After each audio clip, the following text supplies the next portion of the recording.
நீங்க தேடுற இடத்துல எல்லாம் அவர் கிடைக்க மாட்டாரு. நீங்க எங்க தேடணும் அங்க தேடணும், அப்பதான் அவர் கிடைப்பார். சும்மா இருக்கிற இடத்துல எல்லாம் போய் தேடினீங்கன்னா கிடைக்க மாட்டாரு. நீங்க எந்த இயேசுவை தேடினீங்களோ அந்த இயேசு இங்க இல்ல, அவர் உயிரோடு எழுந்தார். ஏன்னா வேத வசனம் நிறைவேறத்தக்கதாக அவர் சிலுவையிலே அறையப்படவும் 3ஆம் நாளில் எழுந்திருக்கவும் வேண்டும் என்பதாக அவர் கலிலேயாவில் இருந்த காலத்து உங்களுக்கு சொன்னதை நினைவு கூறுங்கள். இந்த நாட்களில் நினைவு கூறணும். திருவிருந்து குறித்து பைபிள் சொல்லும் போது என்னை நினைவு கூறணும். அடிமைத்தனத்திலே எகிப்திலே இஸ்ரவேல் ஜனங்கள் அடிமைத்தனத்தில் இருக்கும்போது பிதாவாகிய தேவன் என்ன செஞ்சாரு? அவங்கள நினைவு கூர்ந்தார். வசனங்களை நினைவு கூறணும்.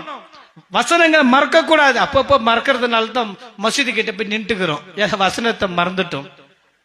வசனத்தை மறக்கிறதுனால தான் வேற எங்கன்னா ஓடி போறோம். கையில எதனா கருப்பு கயிறு காலில் கையில கட்டிக்கிட்டு சுத்துதுங்க, மறந்துட்டோம். வசனங்களை மறந்துட்டதுனால தான் முகூர்த்த நாள் பாக்குறோம். வசனத்தை மறந்ததுனால தான் ராக்காலம் பகல் காலம். இவன் பகல 9 மணி 10 மணிக்கே ராத்திரி ஆயிடுச்சு சாவுறானுங்க. எங்க போய் சொல்றதோ. ஆனா வசனம் எந்த சாய்ங்க சடங்காச்சாரியம் எல்லா நாளும் கர்த்தர் எப்படி நினைச்சாரா?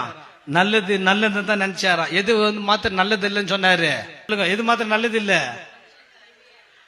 கல்யாணம் ஆயிட்டுன்னு சொல்லாதீங்க. கல்யாணம் ஆகாது இருக்குது. இது கேட்டா கொஞ்சம் டைம் கொடுங்க. டாக்டரா நான் டைம் கொடு 24 hours சாவறதுக்கு.